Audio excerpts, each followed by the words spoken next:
Dito lang yan sa Calatagan. Ano ba yun? Mga ganyang uri ng puno. Okay. Ang puno. Ang galing, na-preserve nila.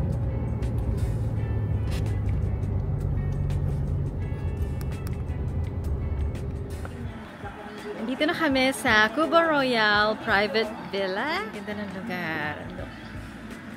May pool. That's our modern Cuba over there. Tapos, meron pang isang villa na pinaparent. Pero hindi nila sabay pinaparent. Parang ugat. Hi, Zaki! Hello, Oni! Dapat yan, Italy yan eh. Hindi niya pinansin. Gagawa kami ng shabu-shabu for dinner. My brother, Santo. Siguro pag sinabayan niyo ng ano mamaya, kakainin. The birthday boy! Too hot in the Philippines. My mama. Hello. It's not my birthday. There's a birthday boy. Ay, nako, Margo. Of course, Marco de Vigo. So, this is our home for 3 days and 2 nights. 3 nights? Tagal-tagal yun ah. 3 days, 2 nights. 3 nights pala. Kakain na? Gusto mo kumain? Maya-maya, Oni. Gutom ka na? Kain na. Nasa gitna kami ng mga bukid. Luluto si dito Santo nyo. Hi, honey. Happy birthday to you. Happy birthday to you. Happy birthday, happy birthday. Happy birthday to you. Make a wish. Maisip. Happy birthday, honey. Good morning. Good morning, everybody. Enjoy. Mama and the kids are awake.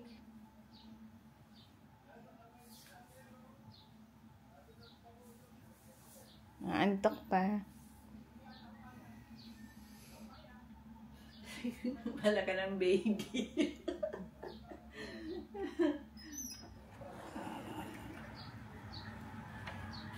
Margo! This is Cuba Royal Private Villa in Calatagan. Isa siyang private resort sa gitna ng bukid.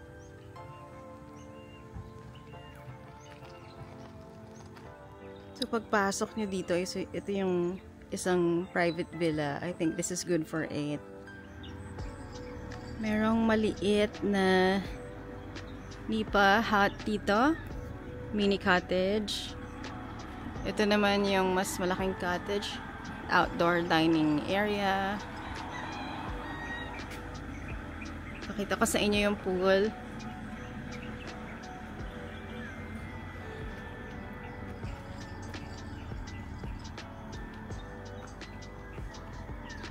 Wow. It's actually a wave pool.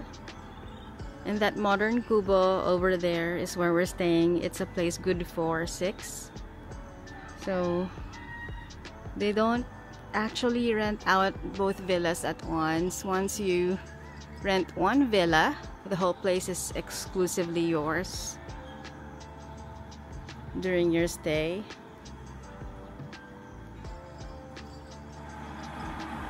Ano? Ito yung sabaw?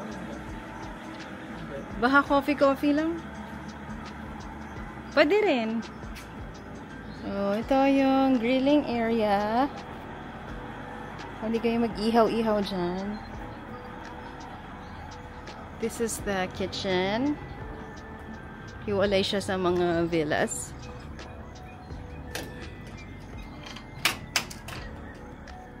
It's a very nice place. here. So, kompleto na mga basics like yung mga stove, kettle, rice cooker, mga plates, cups, bowls, lahat na kailangan nyo. Refrigerator. Ayan na. Pasok tayo sa loob ng villa natin. This is the modern Kubo Villa. Pasensya na sa mga wet clothes na pinapatuyo namin dyan. Diba? Ganda. Meron siyang porch dito. Hello, Margot and Zaki. Hello, Oni. Good morning. Hello. Dito sa living room, merong sofa bed na naka-convert into a bed at night. Good for 2.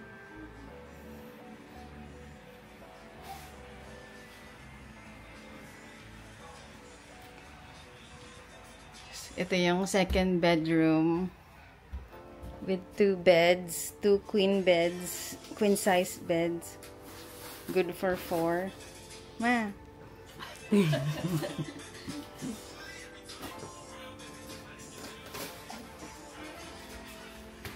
Kaya yung kaldero na ito, medium ba? Ha? Yung sabaw? Kayo. Yung kaldero. Nandun lang yun. Nandun na. So, dito sa kitchen area dito sa kitchen area dito sa modern Kubo Villa. Parang may small dining area. Work from home ang aking honey bunny. Malakas yung wifi nila. Pwede kayo mag-work from home dito. Diba, Ni? Kamusta? Okay na. Mabilis yung internet.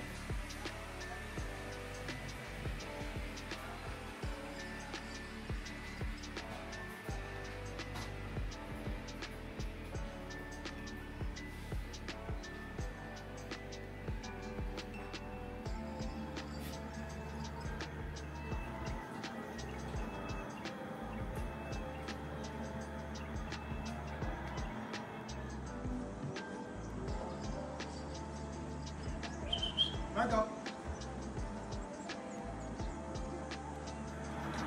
The kids are having breakfast.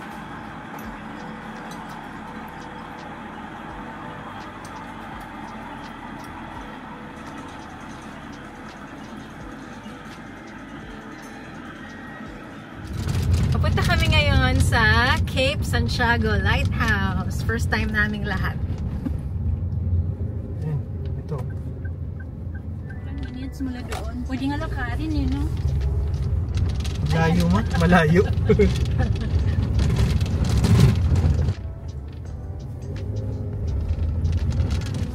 Helicopter? We're here.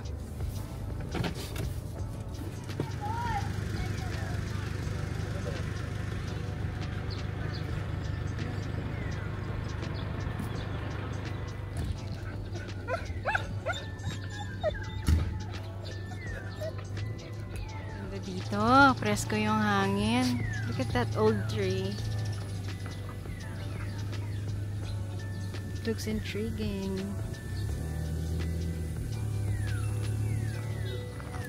So nice. Pets are allowed here. 50 per head daw eh. Mahal na eh. Let's go inside.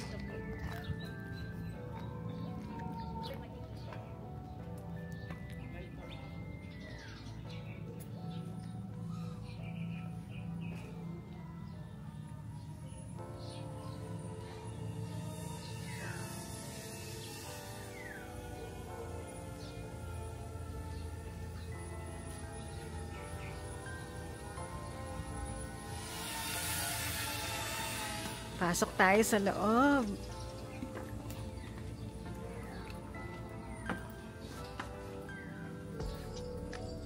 It's very old. Yeah. The old empty rooms at the lighthouse.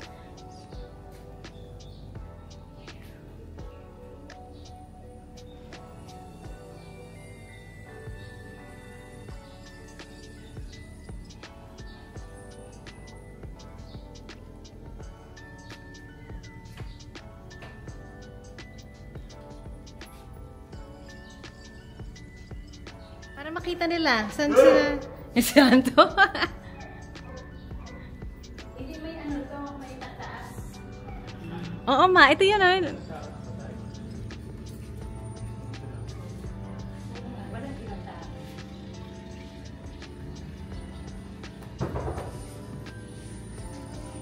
Ganun nga, yung ano natin doon, kasi dami mong tanim sa ibabaw.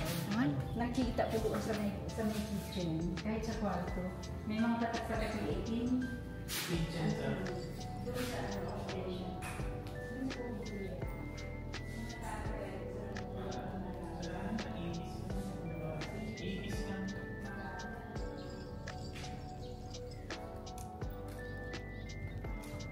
I think this is one of the oldest working lighthouses sa Pilipinas.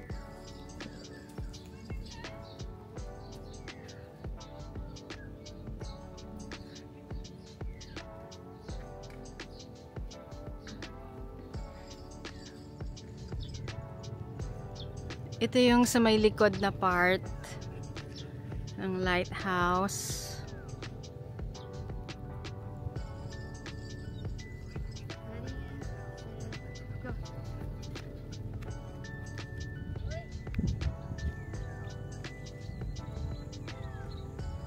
Ang ganda talaga dito sa Calatagan.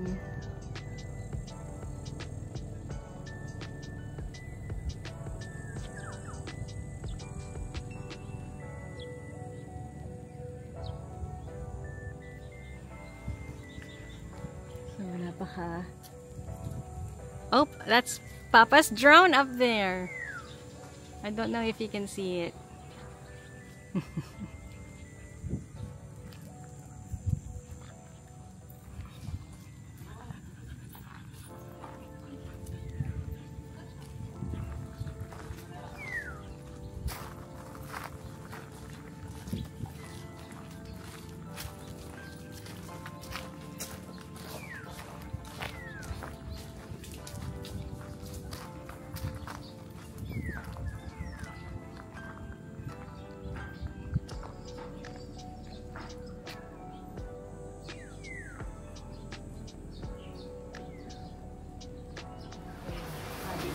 Mm. Ngayon, sa 600 na yun, aawasin pa yung binayad ng mga tax, interest na. Kakagaling lang namin sa lighthouse. Nandito kami ngayon sa Sibugan na Dine. Magla-lunch muna kami bago pumunta sa beach. Gutom na yung mga bata. Oh, gutom na si Oni. Dito na kami sa Manuel Uy Beach. Mga seaweeds ba yan? Ha? Seaweeds? Seaweed po yan. Ayan po na may ipinapang. Hindi, pag nakulikta ka niyan at lilinisin, pwede ka tabing dagat. Baka yun daw ang magpahil sa kanya.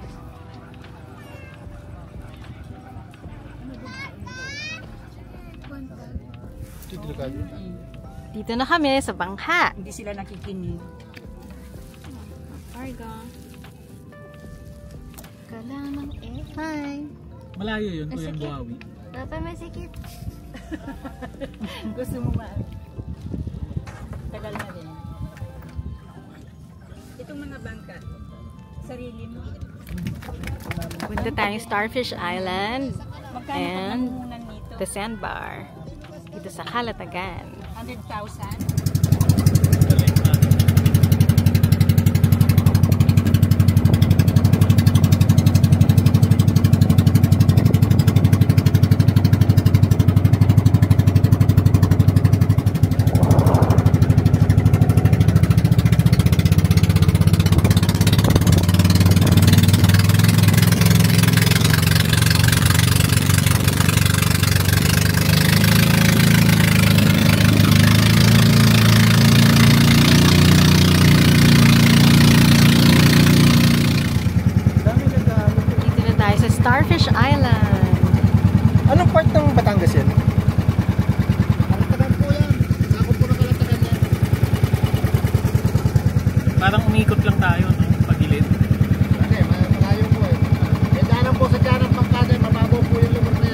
Ah,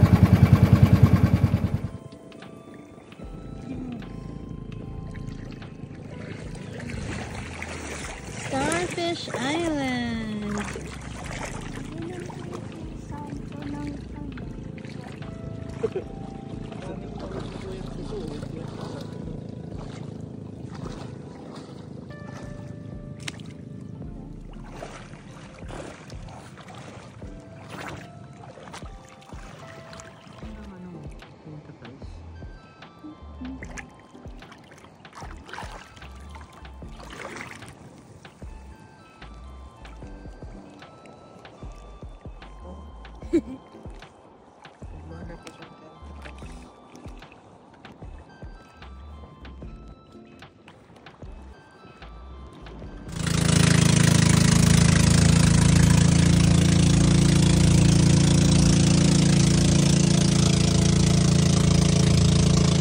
Boardwalk. So, ang binayaran namin, yung 30 pesos each lang na ecological fee. And dapat ang dogs naka-diapers or kayo yung magliligpit ng pupok nila pag nagkalat.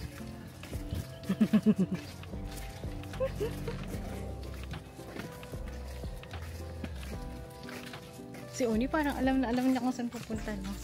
Bagay, diretso lang naman.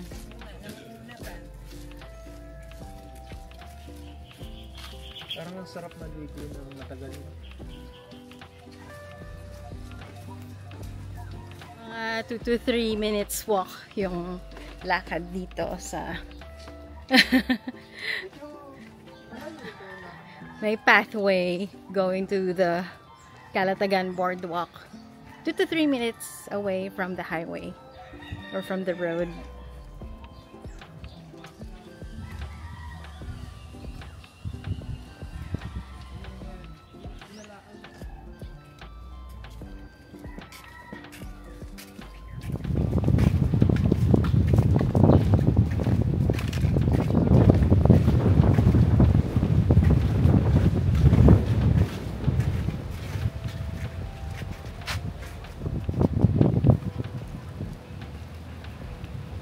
Wow. Wow.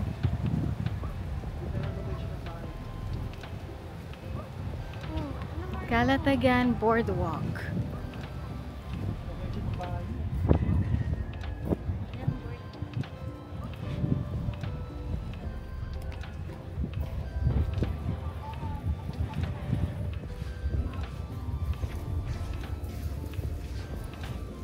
Oh, pupuntahan natin yan. Maglalakad tayo sa mismong boardwalk.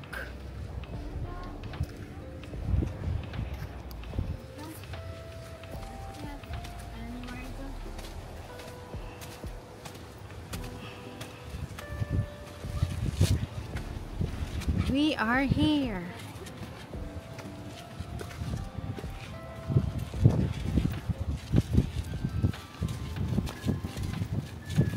Calatagan Boardwalk.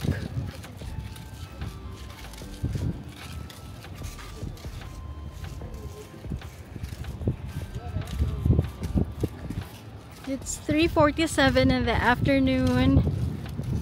On and off yung araw. May LTA. Pero carry. The weather's okay.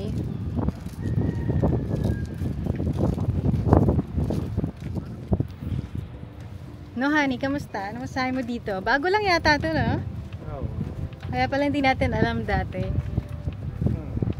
We've been here several times. Ngayon lang namin nalaman na may boardwalk pala dito. Recently lang namin nalaman.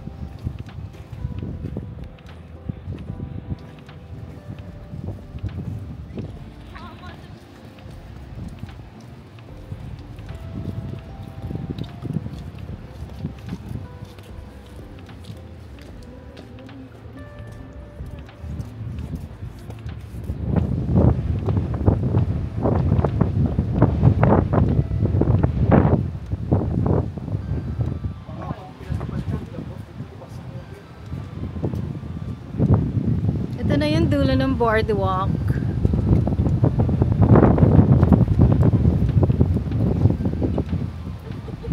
Sarap ng hangin.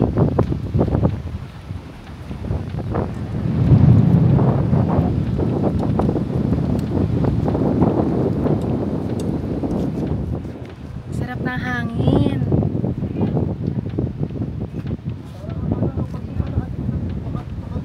Fresco. Fresh air. Konti lang tao.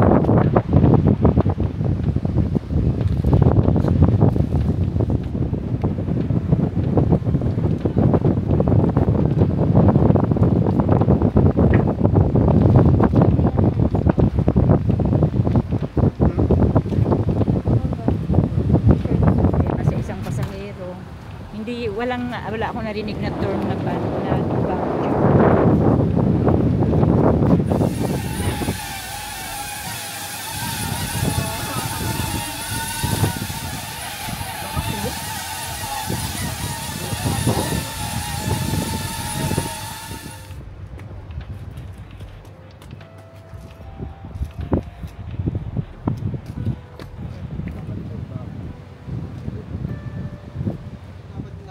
Margo! Tapos, bigla babagsak. Babaksak. Hindi mo malaman kung saan babagsak. Hindi, pwedeng ano. Pwedeng bumaba. Ayun yung mga asong bubat ang tinatawag. Malakas ko yung katawan daw. Pagdating sa baba. It's day 3 of our stay here in Calatagan. At mamaya magche-check out na kami dito sa Kubo Royal Private Villa. So 12 p.m. ang check-out time nila. So honestly, just want to make the most of the morning. Susulitin namin dahil mamaya-maya babalik na kami na Manila. Ani, anong agenda natin today? Enjoy muna yung pool. Enjoy muna yung pool. Until check-out time. Tapos, gala sa labas. Labas na lang tayo magla-lunch. Oo. Probably going to Tagaytay. Ayan, palipad ako dyan. Nagbe-breakfast na ang aking lovely daughter over here. She's shy. Okay, so, yeah. Kagabi ulan ng ulan. Mga 30 minutes ago lang yata tumigil. Pero the sun is shining again. It's out again. Hello, Mr. Sun.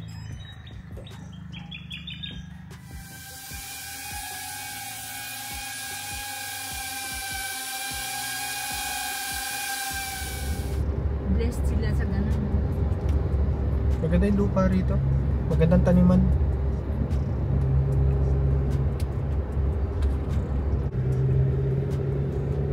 Malapit kayo sa dagat, no?